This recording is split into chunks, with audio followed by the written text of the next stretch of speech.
On today's show, a strike at a downtown hotel is settled. Oil spills into the Red Run in Macomb County. Beaumont is building a mental health hospital. GM is getting into e-bikes. And an Aretha Franklin documentary is coming out of the shadows. I'm Jer Stays. All of that and more on your Daily Detroit podcast. It's November 5th, and I'm Sven Gustafson. Let's get started right after this word from our sponsor. Daily Detroit is brought to you in part by Milo Digital. Milo Digital is a full-service digital marketing agency that engineers quality results through data and innovative strategies. Learn more at milodetroit.com. The union representing 160 hospitality workers who went on strike at the Westin Book Cadillac last month says it has reached a settlement with the hotel and ratified a new contract. There were no details about the new contract, but the union says it made progress for workers on wages, healthcare, benefits, and working conditions. It says it will share details after striking workers in 6 other cities ratify new agreements with their employers. The striking Book Cadillac employees had said they were picketing for a wage more in line with what workers make just across town at the Marriott Renaissance Center, saying no one should have to work 2 jobs just to make ends meet. The strike prompted the last-minute relocation of the City Lab 2018 conference to the RenCen Marriott. The Detroit News reports that the Toronto Maple Leafs and music legend Elton John also refused to cross the picket line and changed their lodging plans. An estimated 7,800 Unite Here workers began going on strike starting in September at 2 Marriott hotels in Hawaii, with strike votes later ratified in Boston, San Francisco, San Jose, and San Diego. The union has also reached a settlement with a Marriott in Oakland, California. In a statement, Unite Here Local 24 President Nia Winston says, quote, "What we've achieved will change workers' lives and the hotel industry here in Detroit." Beaumont and Universal Health Services will construct a new mental health hospital in Dearborn. The $40 million project will double Beaumont's square footage devoted to inpatient mental health care. The new 150-bed facility will be right across the street from the existing Beaumont Hospital, which was formerly known as Oakwood Hospital. Universal Health Services will be the majority owner of the new joint venture and will oversee the day-to-day operations and management. The new hospital will also include graduate medical education programs in psychiatry, psychopharmacology, as well as other clinical training. Construction begins next year, and it's expected to be open by the middle of 2021. General Motors is branching into e-bikes. The company has unveiled images of what it calls innovative, integrated, and connected e-bikes. One is a folding bike, and the other is compact. Neither of them have a brand name yet, though, and that's where the company is soliciting your help. GM has set up a website called ebikebrandchallenge.com where you can submit your ideas for a name. The person who comes up with the winning name gets $10,000, while 9 participants with runner-up submissions each get $1,000. GM says it's looking for simple, smart, and bold concepts that can be understood around the world. The bikes are the result of GM's expertise in electric propulsion systems, design, and automotive-grade testing, with input from experts in the bike industry. It's part of GM's Urban Mobility Solutions unit. We'll have photos and a link to where you can submit your ideas on dailydetroit.com. Over the weekend, there was an oil spill in the Red Run drain up in Macomb County. Officials say a very small amount of oil from a yet unknown source got in the drain. A citizen alerted the Macomb County Public Works Office and the Clinton Township Fire Department, who were quickly able to contain the oil before it got into the Clinton River. It's believed the spill came from somewhere along the Oakland and Macomb County border. The oily substance was removed by using absorbent booms and pads. This isn't the first pollution incident for the small river that's used partly as a sewage runoff drain in Macomb and Oakland counties. Just last year, the Red Run suffered high levels of E. coli. So high, they were literally off the measurement charts.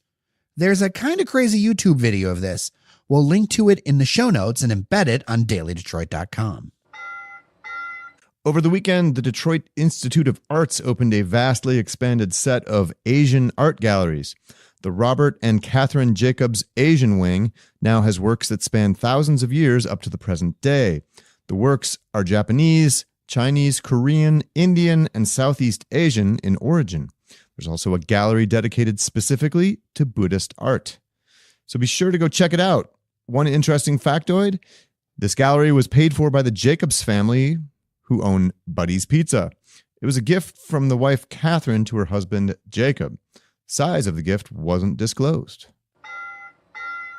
In the Motor City, crews have installed a street light devoted to bicycles. The new street light is just around the corner from our University District digs at the corner of Pontchartrain and 7 Mile near Palmer Park. The Detroit Greenways Coalition says it may be the only one of its kind in Michigan. Although bike lanes have proven controversial, last week on this podcast, Detroit Mayor Mike Duggan said that the feedback from city residents was overwhelmingly positive, and most of the complaints are from suburbanites driving through the city. The reopening of longtime Ferndale restaurant Como's is still several months away, but our friend Melody Batens over at the Detroit News reports today that the new owners are planning their own spin on Detroit-style pizza. Batens says she was invited to try the new pizza recently and writes that it is, quote, definitely remarkable and crunchy, saying that chef Zach Sklar of Peas and Carrots Restaurant Group is obsessed with dough. She adds that time will tell whether it's considered on par with the likes of Buddy's or Louie's in Hazel Park. Separately, Como's will house a tasting room for Traverse City Whiskey Company where customers can sample classic cocktails and purchase bottles to take home. It'll operate as a separate entity inside the restaurant. We'll put a link to Melody's story in the show notes. Como's is scheduled to reopen under the new ownership in the spring, but Jer, we wanted to talk about pizza. We've got opinions on pizza. What do you think of Detroit pizza? In my world, as long as you don't think Little Caesars is Detroit-style pizza, like the hot and ready, I feel like you're on the right path there. I just got messaged on Twitter by a friend of mine who lives in San Francisco who says there are now 3 Detroit-style pizza places open in that city. Well, that's crazy. It goes with the places opened up in Brooklyn and I think Austin, Texas has one. I remember reading somewhere. So I'm gonna, maybe get some nasty grams for this, but like I'm a fan of New York style pizza. That's my jam. I like Detroit style pizza. It's not my favorite, but I like it. I respect it and everything. Are you into the New York fold and flop? No, so Melody's story about what the owners of Como's are up to with their pizza. I mean, including the pizzas, the photographs look great for one. Go look at them. Go read them. But her description about the chef's focus on the crust and the dough and getting that crunch is key, because I think dough is a really overlooked part of pizza. It's critically important. And that's why, frankly, I love New York style pizza so much, because that crispness and the kind of yeasty chewiness of the dough is so key to me.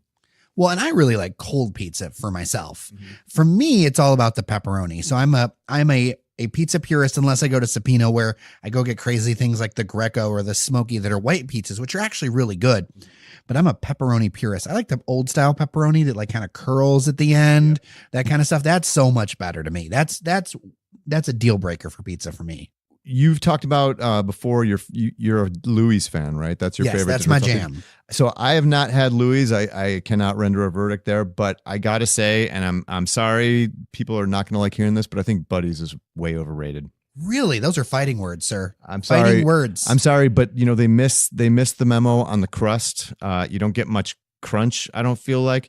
I feel like the dough is a little uninteresting, and also they don't put enough tomato sauce on it, and it also gums up the crust. It makes it it tastes like wet dough. I mean, it literally, the texture is like gummy wet dough, and it just doesn't work for me. I think with a lot of people, we may just have to agree to disagree here.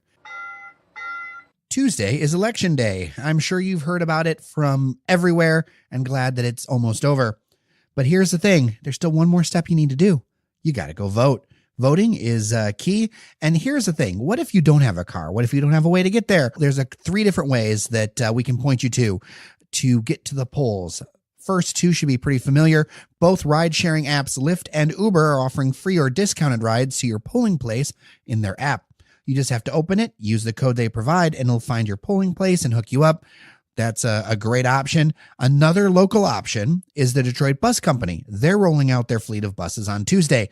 You can sign up for one of their buses at voterides.com, and we'll have a link to that in the show notes. However you get there, friends, don't forget to vote. One last thing before we head out the door. An Aretha Franklin documentary that has wallowed in obscurity for more than 4 decades is finally set for release. The Freep reports that Amazing Grace will premiere November 12th at the DOC NYC Film Festival in New York, with a distribution deal for wider theatrical release in 2019 and a special Detroit event in the works. Franklin's estate cleared the way for the final release of Amazing Grace. It includes footage of Franklin performing at church sessions from 1972 that would later make up her Grammy Award-winning album and best-selling double album of the same name. And that's going to do it for today's show, friends. If you like our show, don't forget to leave us a review on Apple Podcasts or tell your friends and family about us. I'm Sven Gustafson. And I'm Jer Stays. Take care of each other, and we'll see you around Detroit. You're listening to the Podcast Detroit Network. Visit www.podcastdetroit.com for more information.